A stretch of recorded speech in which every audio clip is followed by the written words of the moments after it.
All right, and without further ado, I'd like to welcome our opening plenary speaker, Jared Merlo. Jared is the co-founder and director of teaching and learning at E2 Language, the world's most popular website for English exam prep and online English. All right, Jared, take it away. Thanks very much. Hanno, can you hear me okay? Yeah, sounds good. Great, awesome. All right, yeah. Thanks very much, English Australia. Thank you to Sophie and Hanno and Paul and everyone at UQ IST for organising this. This is, I think it's a good thing. It's a much needed thing to talk about education technology in the language learning space, especially in light of recent events. I'm just going to share my screen and I'll get started. Okay, let me just minimize that. Okay. So what I'm going to talk about today is digital transformation, and I'm going to try and make sense of that in the context of language learning and schools. I'm going to try to define it. I'm also going to talk more broadly about its application, about really the nuts and bolts of how we digitally transform a school so that it works successfully online. I think the best place to start there is to probably talk about my background and the company's background where I'm from. So I come from an applied linguistics background. I'm actually an English language teacher. But now at E2 Language, I work in a software development company. And what we do is we specialize in EdTech, but we specialize more specifically in language learning technologies. We have several different products, including a test prep website, which is B2C, straight off the internet. We've got another B2C website called E2 School, which is for general English language learning. It's interesting because it covers all the different skills of English, including grammar and pronunciation, which is incredibly hard to program, from basically beginners up to advanced level.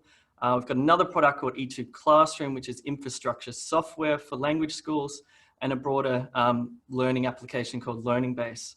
So we've been around for about 4 years. On E2 Language alone, we've racked up 1 million users. We've got a very large social media following of 1.1 million YouTube subscribers. We're NIAS's first and only actually, quality assured digital language school. We have partnerships with the likes of Pearson and CBLA, who are in the OET test. When we get down to the thick of it, we've marked about 30 to 40,000 assessments through our platform. Speaking and writing assessments. We've delivered about 8,000 group classes on Zoom and about 15,000 one-on-one tutorials. Our company is kind of lopsided. We're not full of teachers. We're sort of actually full of devs. We've got about 30 developers working for us. We've got 23 full and part-time teachers, 6 instructional designers, and 3 media people who do a lot of video editing and audio editing and stuff like that. So we're sort of very much a language school of the future. We're quite different. Okay, let's try and define, from that context, let's try and define digital transformation, talk about meaning. I think critically, what we're trying to do here with digital transformation is to digitize everything that teachers, students, and administrators do in a school. And those 3 actors are critical there. There's 3 key people there, the teachers, the students, and the admins. We digitize everything. By everything, what I mean is we digitize all of the content, all of the workflows, and all of the interactions that take place. So we take a paper-based test and we make it digital. We make a face-to-face interaction, we make it digital, let alone all of the administrative tasks of whatnot, of timetabling, etc.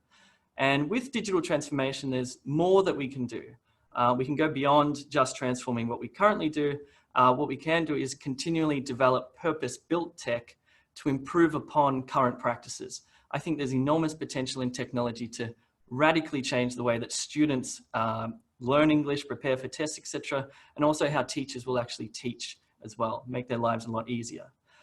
Just while I'm in this sort of meaning mode, let's talk about different delivery modes of technology. So there's self-access types of apps, like Duolingo is a good example of a self-access app.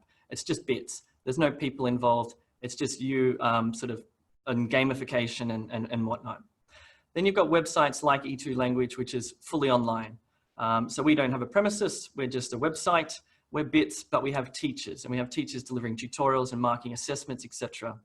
Then you have hybrid institutes like, I'm not sure if you've heard of Wall Street Institute, but that was a very good, or is a very good example of a chain of English schools that leveraged the online very well, where people would self-study and then rock up to the premises for small group classes, etc. So a very nice blend. And that's the critical one. That's where I think English language schools ought to get to. Of course, there's blended, which is just when you're using computer technology in the classroom, but primarily you're still a bricks and mortar school, okay? Then of course, there's just bricks and mortar. And I've got that little heart symbol there because I really think their days are numbered unless they make some sort of shift to digital in a proper way. Okay, so that's meaning. So the digitization of everything that teachers, students, and admin do at a school. Let's talk about application. And I'm going to talk about nuts and bolts of developing websites, developing features, developing workflows, etc., to make this actually possible. The first thing, of course, is location. And English language schools, of course, they have a location, they have a premises, they have a street address. And now they're going to need a web address that will be just as effective, or just as important rather, as their school. There's different things you can do here. You can code your own website from scratch. And I've purposely put $7 signs there because if you're going to do this, it's going to be enormously expensive. We're talking millions of dollars.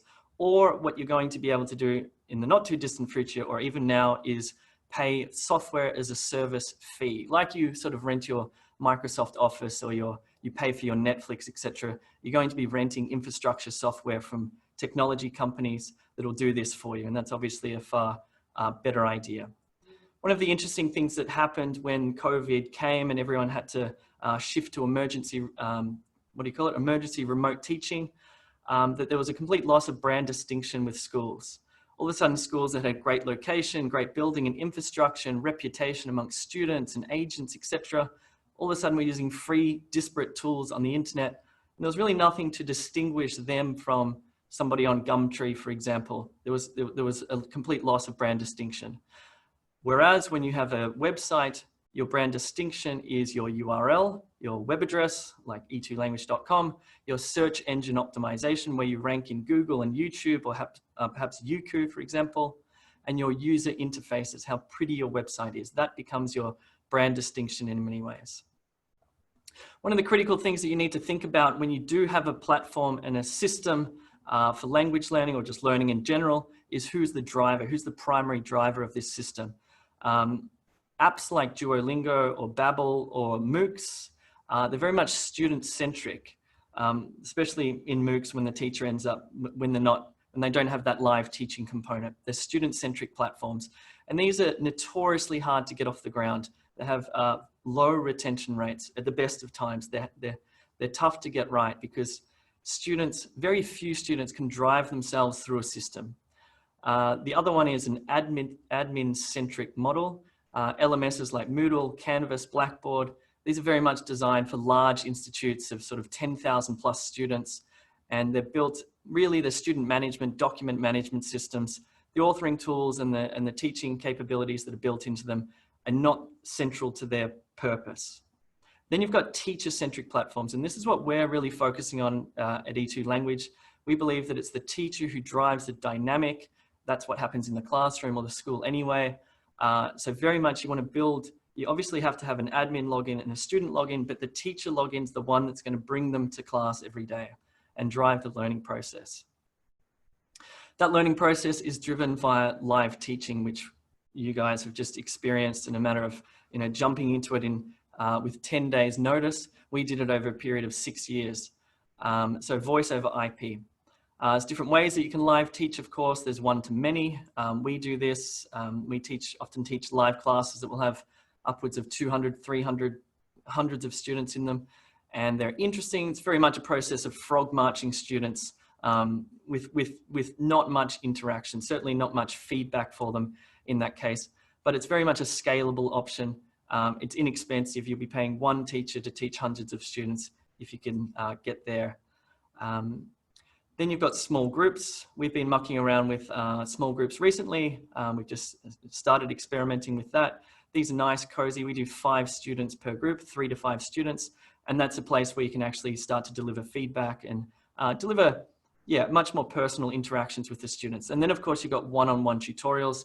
These are expensive, but they're good. If the student wants to improve on his IELTS writing score, this is the place to really do it. The other type of interaction that you'll have is peer-to-peer. All of these interactions rely heavily on content. The technology is sort of an aside. Once you've sort of got the hang of teaching on Zoom, it's very much a content game. Content is gold for all of this, as you've probably become aware. When we're talking about content for voice over IP or online teaching, the content has to be horizontal. That is, you don't want to have documents where you're scrolling up and down. This is just the basic format needs to be, we believe anyway, certainly in a PowerPoint style where you'll be going across ways. Otherwise, it's kind of nauseating for the student and the teacher. The content has to be interactive. You have to build in interactions into the content. Maybe it's pop quizzes or I don't know, there's different ways to do it. The other interesting thing you can do with content is make it timed. One of the key differentiators of online teaching compared to class teaching is you lose all of the paralinguistic cues in the classroom. Usually when you're up the front of the class teaching, you'll give an activity. You don't time it. You just wait for the smartest kid in the room to pop their hand up, and then you'll give the rest a bit of time, and you sort of know when things are coming to an end and know when to move on. That's lost in an online environment. So what's really nice is to add timers to tasks. So it sets expectations for everybody, including yourself, and it just works nicely. But most important really is you need lots of content, especially if you're going to be teaching 8-week courses, etc. So content again is gold here. One of the issues in technology platforms or digital transformation is coordination. If you look at that little icon image there, that sort of represents what Uber did. Uber solved the problem of coordination. They solved the problem of a person standing on the side of the street who wants to go to X location, and somebody's driving around their car for some spare time. And so they connect those people together and give them a goal. Platforms, if you're going to be doing large group classes, small group classes, one-on-ones, peer-to-peer, it's a problem of coordination. And sometimes it can be a problem of time zones as well, especially for us anyway. We have students located all around the world. We have teachers located all around the world. So you have to solve that problem. That's done through a central location where everybody logs into their platform, and it's driven out of a calendar full of events, okay? Another aspect that you need to solve for is availability. Teachers need to be able to set availability. I want to work, for example, Thursday, 4 to 6 p.m. Students can then book in the available slots that I have provided. That's an issue that you need to solve for. You also need to solve for students and teachers who need to cancel or reschedule, obviously with enough notice, and that teachers who want to swap shifts, just like you do in your language school. You call up your colleague and say, hey, I've got to go to the dentist on Friday. Can you do my class on whatever? That needs to be done also in a digital environment. The other thing you can do with teachers here is students can rate teachers, but you can also set preferences with teachers so that usually the allocation of tutorials or classes would be done in a round robin style. One for you, one for you, one for you, one for you. But what you can do is actually change it through. So this teacher gets 2, this guy gets 1, this guy gets 1. So there's different things you can do there with preferential ratings, which is pretty cool. Back to content. I dislike textbooks. I really do. Even when I was a language teacher in the classroom, I always just avoided the textbook because I just found it to be too lockstep. It just didn't work. One of the things that I've sort of been looking at recently is textbooks that teach the be verb, and there'll be some sort of table up in the corner with the be verb, and it takes up a little bit of space here. The be verb is so incredibly complex.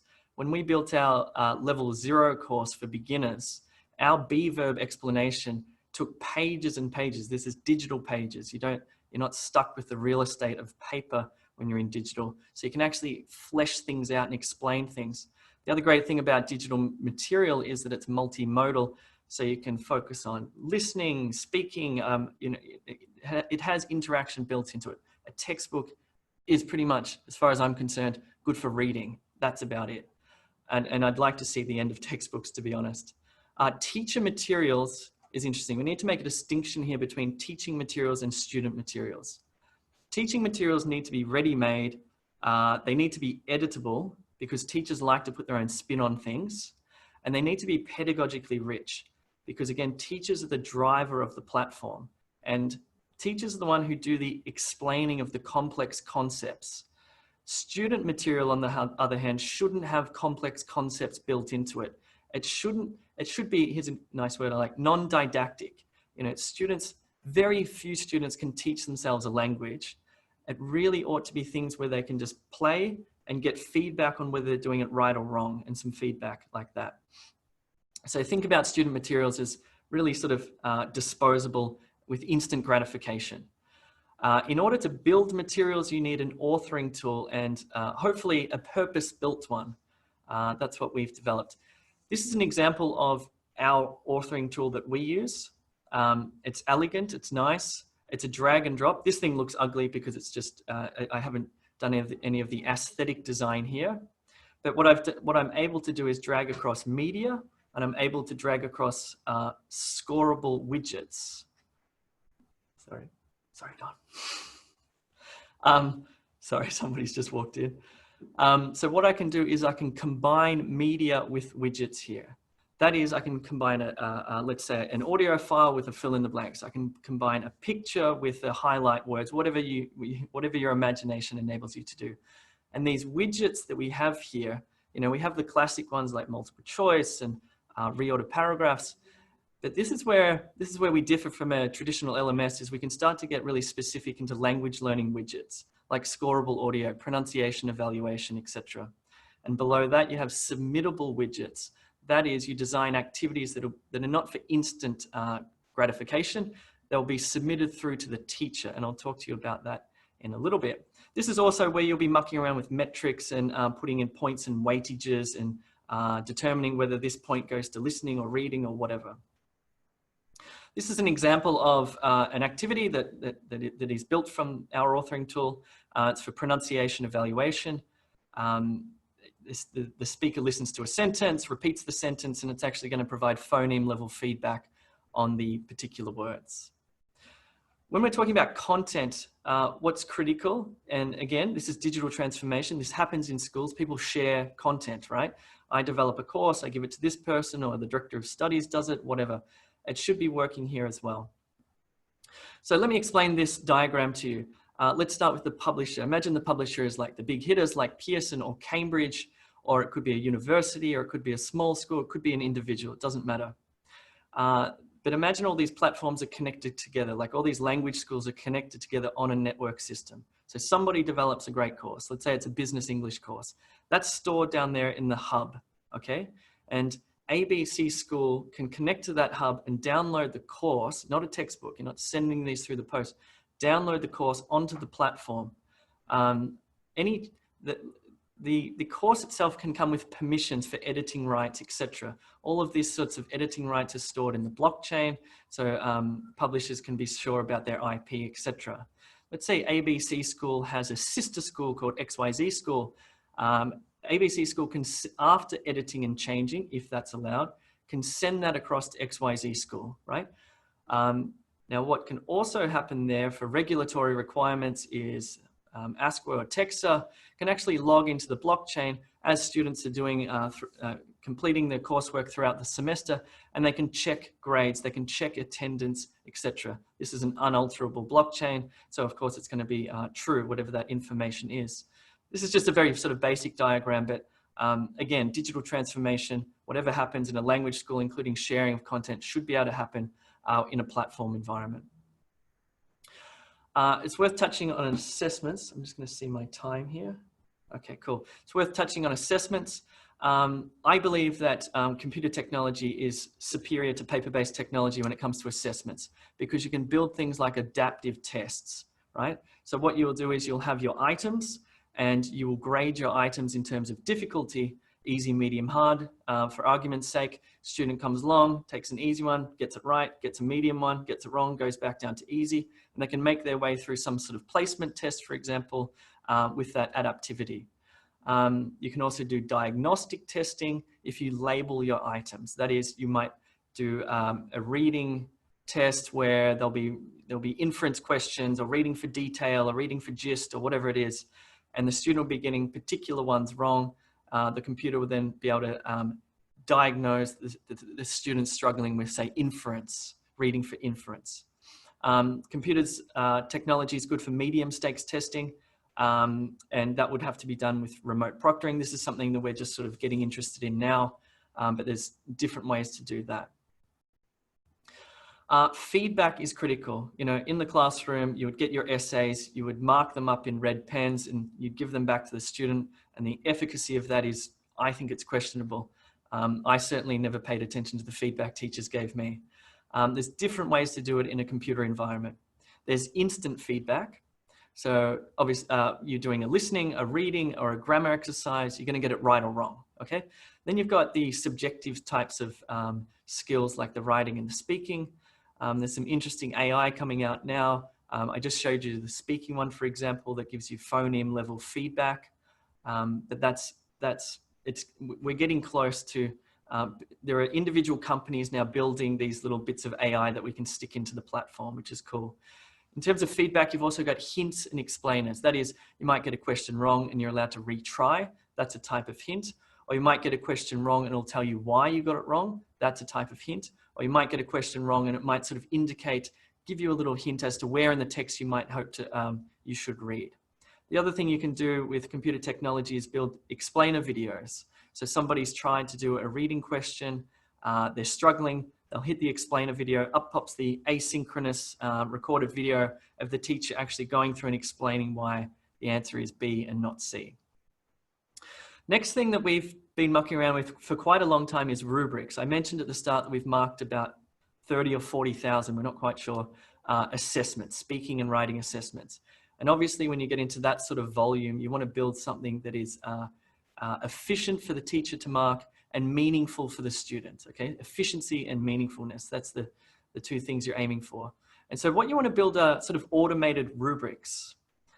Here's an example of one. So what we're doing here is, this is where you build an automated rubric. So this is IELTS writing. So you put in your criteria, task achievement, coherence, cohesion, whatever. You put in your scoring, 8765. And then what you do is you actually, you can type in automated comments, right? So then what happens when you're actually going through and marking the particular essay and going high, very high, medium, whatever, it's populating comments for the student. And if you forget what the question prompt was about, you can hover your mouse over the little hover over here and it will give you the question prompt. If you forgot what the essay was, you hover it here and it shows the essay.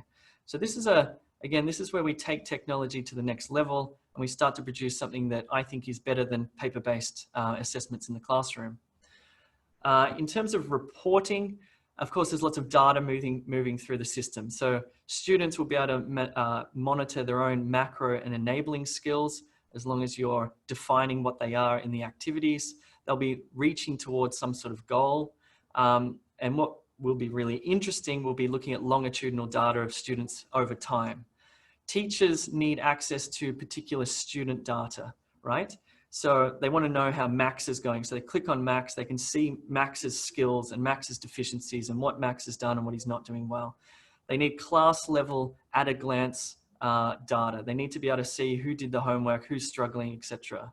They need to, because of that, and again, teacher-driven system, they need to offer rewards. That reward might just simply be a little message to the student saying, well done. But that also might be some sort of punishment. When I say punishment, it's a pretty strong word. What I mean there might just be, well, maybe Max didn't do his homework, so therefore the teacher's going to book in a one-on-one 15-minute session with Max, whatever. That's some sort of punishment, I guess. You didn't do your homework. Admin also need reporting features for attendance, class level, etc. So this is this is where it gets really interesting with that data. Cool, I've only got about 10 minutes left. Optimization pathways. What this means is different ways that you can push a student through a course to make it easier for them and more effective for them.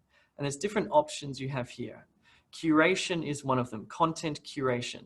So let's say, for example, you have a pronunciation course. Let's say your first language is Arabic. So you get into this pronunciation course, a little question pops up and says, what's your first language? You put in Arabic. and it says, okay, you don't need all of these phonemes and these consonant clusters. What you need as an Arabic speaker, because of first language interference, is all of these. So that's content curation. Next one is prioritization. So this is an optimization pathway where I've taken PT Academic, and let's say I haven't done very well in the reading section. So PT Academic being an integrated scoring test, it's going to pull items from the reading section, of course, but also from the speaking section, also from the writing section, and it's going to deliver them up to me so I know exactly what to focus on. I think there's a sort of, again, you know, when you're looking at a student-centric platform, I think we give too much autonomy to students. I think a lot of students struggle to know where to start and how to continue. So these sorts of pathways help them with that. The other really cool one is scheduling, like workflows over time. So let's say I'm preparing for a test. I've got 6 weeks. It's going to put into my calendar a series of tasks, materials, and different interactions. So on Monday, I've got to attend this class, submit this assessment, do these modules, etc. This is all possible and stuff that we've actually built. Ultimately, I think what we're headed for, or hopefully what we're trying to do, is supplant the textbook with courseware, digital courseware. Courseware is teacher-driven live teaching. You're still central. You're still absolutely the most pivotal part of all of this. With personalized adaptive self-study for the student following that class, for example, that you've just taken. The student will then jump on the system and do some self-study. It'll be adapted to him. Then that student's going to submit an assessment. The teacher will be able to provide feedback. This is all in a single integrated system. There'll be different interactions with the teacher. Maybe it's a study plan consultation, a one-on-one tutorial, general meeting, doesn't matter. And of course, this is generating a lot of data for reporting for teachers, students, and administrators. And all of this is in the setting of some sort of workflow. What I think English language teaching needs right now is a purpose-built platform. I do not think that using disparate free tools is a good idea for your brand and your reputation. And I do not think that ill-fitting LMSs is the way to go. I do not think that Moodles and Canvases were ever built for language learning. That is not their purpose. And so I don't think they should be used. I think we should head towards digital courseware. That's both for teachers and students with rich teaching material and good student material that's interactive and blah, blah, blah. I think we need to move away from screen shared PDFs and documents. I think we need the system to sit on a network so we can share amongst ourselves. I don't think we should be using isolated systems, centralized systems. I think the system needs an inbuilt scheduling system, you know, one that does things like live class bookings or different appointments. I think, again, Google Calendars, whatever you're using there, we need to move away from that. And I think we need a mix of live teaching with some of that interactive self-study, and definitely move away from the 4 hours of Zoom per day, because that is too much for a teacher, too much for a student. And I think we can do it much better. So just to sum up my meaning, what I think digital transformation is the digitization of everything that teachers, students, and administrators do at school. And I also think we can leverage technologies to make the experience for teachers, students, admin far superior than what it currently is. And I think we ought to head in that direction sooner rather than later. And I think that's the end of my talk.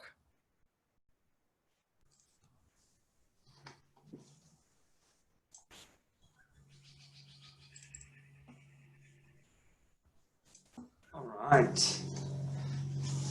Thanks heaps for that, Jared. Yeah, lots of really interesting points you raised there. There were a couple of questions in the Q&A.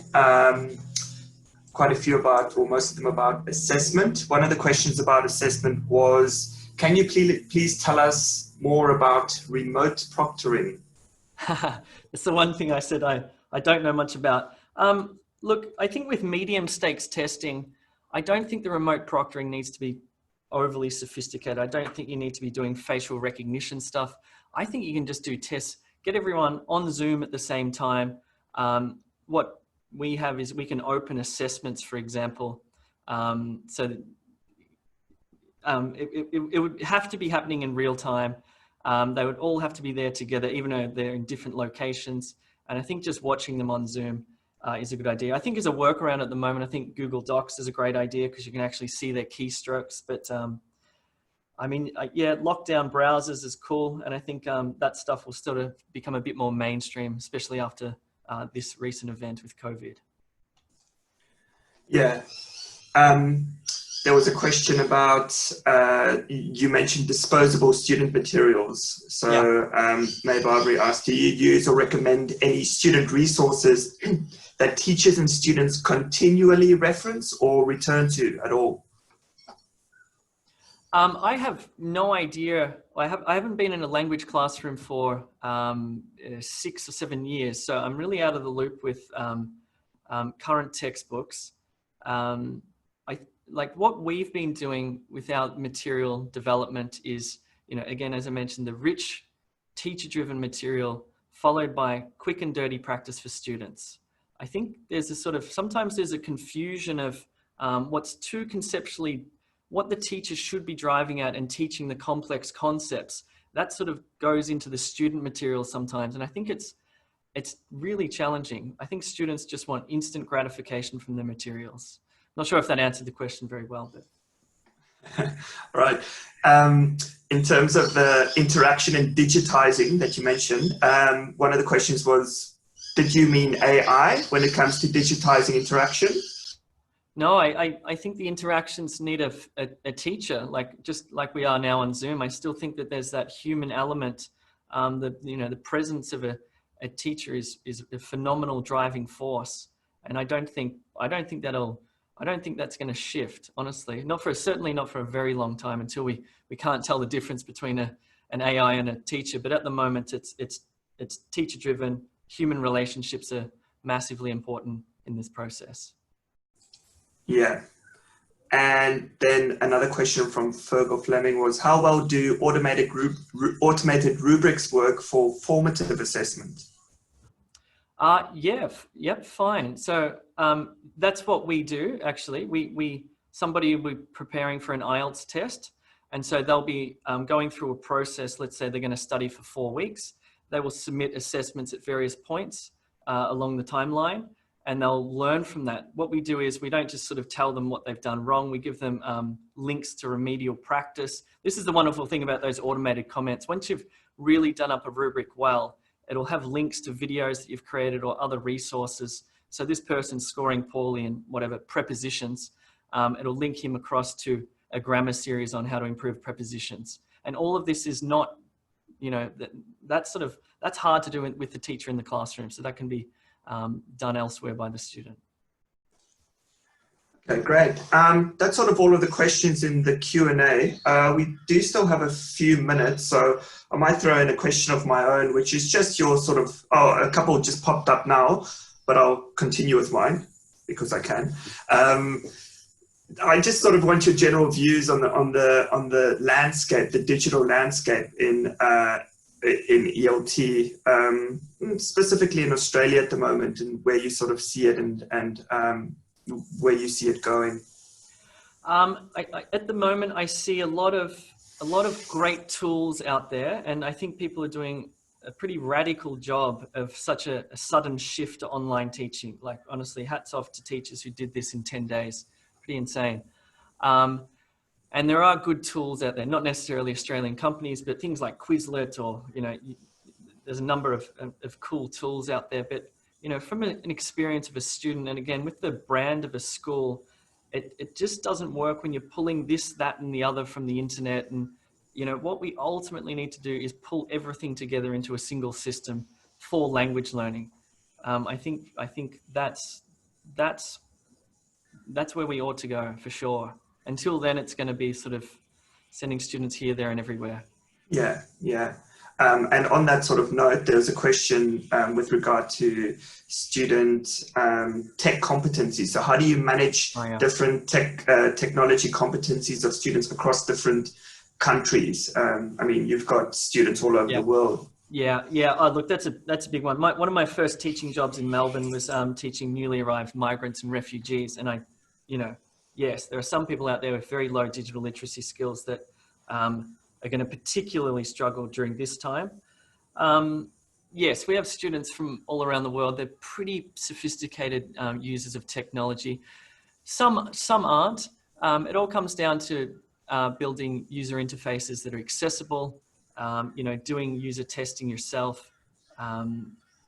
It's possible. You can make websites simple enough for a lot of people to use.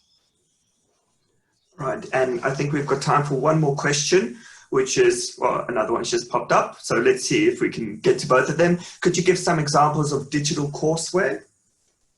I was talking about E2 language, actually. Okay. I really was. There are publishers have books with access to websites. Unfortunately, some of them still have CD-ROMs in the back, but there are other ones where there's little scratchies where you can go across to different websites and whatnot. So that's in a way that, we're all sort of heading in that direction towards digital courseware. As I mentioned, I think that's definitely the way to go for language learning. Mm-hmm. And Natalie mentioned, she said, yeah, you said 4 hours is too long in a Zoom session. Oh, sure. How do lower level or beginner students go with self-paced learning online? Yeah, that's a good question. I think lower level students need translations in the user interfaces, or else it's bamboozling. I remember studying Korean and looking at a Korean textbook that was all in Korean once, and I was just like, I can't even get past page 1 here. This is crazy. So yeah, there's things you can do. Certainly they can do self-study, but you need to guide them in the user interfaces there. Mm-hmm. And maybe one more question, final question. How do you manage, and how important is it in this context to build rapport and a sense of community among students via this model? Yeah, it's hugely important. I think it's one of the things that we do well is our teachers teach groups of these students, and the students come back and they like these teachers and the rapport's there. One thing that we probably don't have on E2 language is peer-to-peer rapport, because we haven't really built peer-to-peer into it, but that's a possibility as well, and that would be awesome. And again, that would be a content issue, coordination and content issue. All right, well, we'll leave it there for now. Thanks so much for that, Jared. That was, the chats, there's lots of love for you in the chat, lots of good ideas, they say. So there's a couple of questions open in the Q&A. Maybe in the break time, we can leave you as a panelist and maybe you can answer those via